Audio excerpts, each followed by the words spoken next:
Anggota Komisi 4 DPRD Sulut Cindy Wurangian dan Kare Runtu masih menemukan permasalahan yang terus berulang setiap tahun ajaran baru, yakni sekolah yang kesulitan mendapatkan peserta didik baru.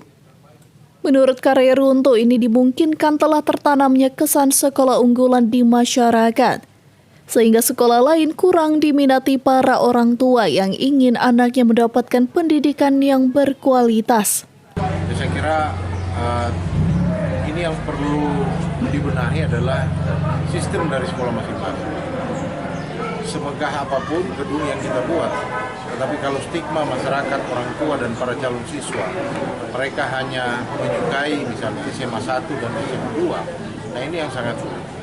Makanya perlu ada edukasi, perlu adanya sosialisasi apa yang menjadi kekurangan. Kalau SMA 1 banyak kelebihannya pasti. Saya tidak perlu jelaskan satu persatu seperti contoh yang ada di sini.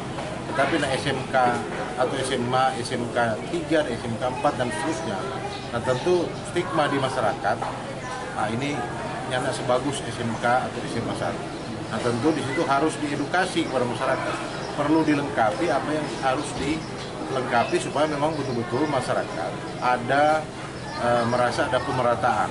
Tidak ada perbedaan antara SMA 1, SMA 2, 3, 4 dan lain-lain.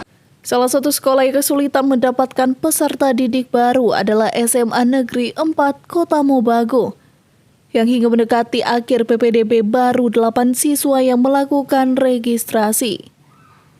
Dari Kota Mobagu, Tim Liputan Kawanua TV melaporkan.